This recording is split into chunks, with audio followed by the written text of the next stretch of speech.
क्या आपने कभी सोचा है कि हजारों साल पहले जब ना एसी था, ना कूलर, ना बिजली, तब भी लोग 45 डिग्री की गर्मी में कैसे आराम से जी लेते थे? कैसे राजस्थान के रेगिस्तान में बने महलों के अंदर ठंडक रहती थी? कैसे पुराने मंदिरों में कदम रखते ही शरीर को राहत महसूस होती है? और कैसे हमारे पूर्वज बिना किसी मशीन के घर को नेचुरल एसी बना देते थे? आज की दुनिया में जहां बिजली का बिल बढ़ता जा रहा है, एसी की गर्म हवा शहरों को और ज्यादा गर्म बना रही है, वहीं प्राचीन भारत के कुछ ऐसे कूलिंग हैक्स मौजूद थे जो आज भी वैज्ञानिकों को हैरान कर देते हैं। और सबसे चौंकाने वाली बात, इनमें से कई तरीके इतने सरल हैं कि आप आज भी अपने घर में इस्तेमाल कर सकते हैं। तो आज की इस वीडियो में हम जानेंगे प्राचीन भारत के 10 ऐसे कूलिंग हैक्स जो बिना एसी के भी घर को ठंडा रखते थे। लेकिन वीडियो के अंत तक जरूर बने रहना, क्योंकि आखिरी वाला तरीका इतना अद्भुत है कि उसे देखकर लोग कहते हैं ये एंशिएंट इंडिया का असली एयर कंडीशनर था। एक, मिट्टी के घड़े का विज्ञान। आज भी गांवों में जब कोई ठंडा पानी पीता है तो सबसे पहले याद आता है मिट्टी का घड़ा। लेकिन क्या आपने कभी सोचा कि बिना बिजली के घड़े का पानी इतना ठंडा कैसे हो जाता है? असल में मिट्टी के घड़े में लाखों छोटे छोटे छिद्र होते हैं। इन छिद्रों से पानी धीरे धीरे बाहर की सतह तक आता है और फिर हवा से मिलकर इवेपोरेट हो जाता है। और विज्ञान कहता है जब पानी इवेपोरेट होता है तो वो अपने साथ गर्मी भी ले जाता है। यही कारण है कि घड़े का पानी प्राकृतिक रूप से ठंडा हो जाता है।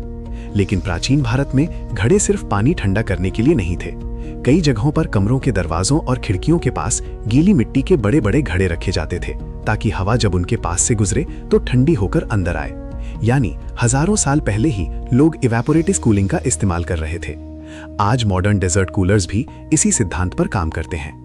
2, मोटी दीवारों वाले घर। अगर आपने पुराने किले, हवेलियां या मंदिर देखे हों तो आपने एक चीज जरूर नोटिस की होगी, उनकी दीवारें बेहद मोटी होती थीं। कई बार इतनी मोटी कि एक इंसान उस पर बैठ सके। लेकिन यह सिर्फ मजबूती के लिए नहीं था। प्राचीन भारतीय वास्तुकला में मोटी दीवारों का एक बड़ा उद्देश्य था, गर्मी को रोकना।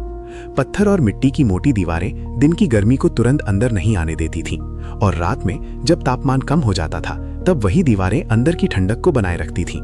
यही कारण है कि पुराने महलों के अंदर बाहर की तुलना में कई डिग्री कम तापमान महसूस होता था। आज की पतली सीमेंट की दीवारें बहुत जल्दी गर्म हो जाती हैं, लेकिन पुराने घर प्राकृतिक इंसुलेशन का शानदार उदाहरण थे। 3, खस की टट्टियां, एंशिएंट एयर कूलर। एक समय था जब अमीर राजाओं से लेकर आम लोगों तक हर कोई गर्मियों में खस की टट्टी इस्तेमाल करता था। ये दरअसल खस घास से बनी मोटी चादरें होती थीं जिन्हें खिड़कियों पर लगाया जाता था।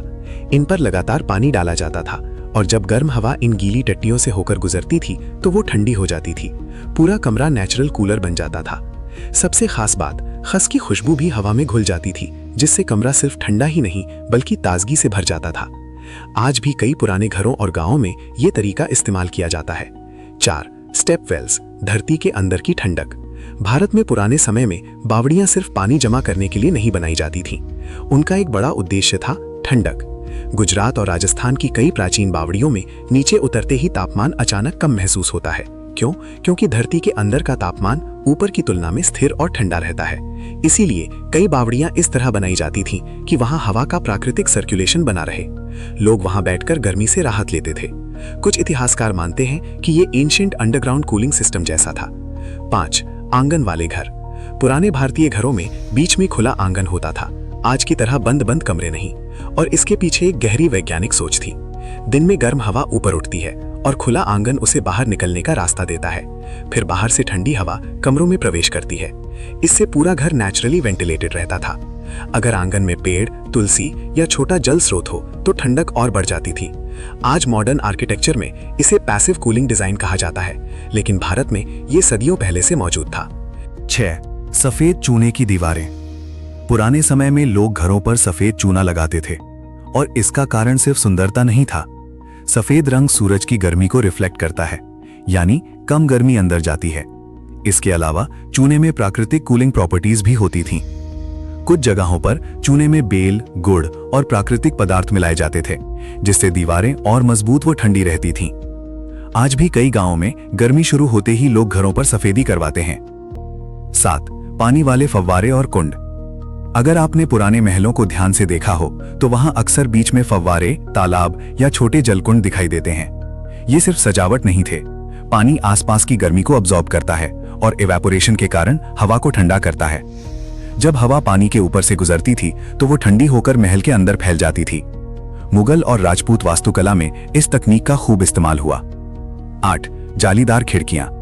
पुराने महलों में बनी पत्थर की जालियां सिर्फ कला नहीं थी, उनके पीछे साइंस छुपी थी। इन जालियों का डिजाइन ऐसा होता था कि तेज धूप अंदर कम आए लेकिन हवा आसानी से गुजर सके। कुछ जालियां हवा की स्पीड बढ़ा देती थीं, जिससे अंदर ठंडक ज्यादा महसूस होती थी। आज इसे वेंचुरी इफेक्ट से जोड़ा जाता है, लेकिन हमारे पूर्वज इसे सदियों पहले इस्तेमाल कर रहे थे। 9. पेड़ों से ठंडा होता घर। प्राचीन भारत में घर बनाते समय पेड़ों की दिशा का खास ध्यान रखा जाता था।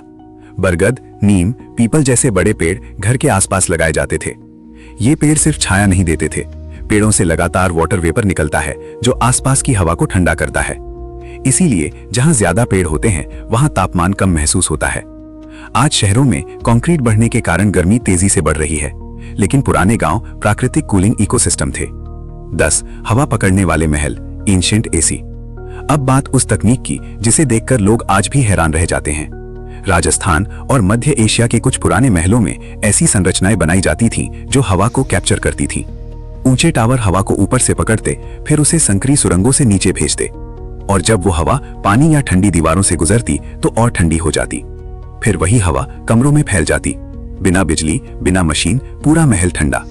कुछ विशेषज्ञ इसे एंशिएंट पैसिव एयर कंडीशनिंग कहते हैं। सोचिए, आज हम जिस टेक्नोलॉजी को मॉडर्न इनोवेशन समझते हैं, उसकी जड़ें हजारों साल पुरानी हो सकती हैं।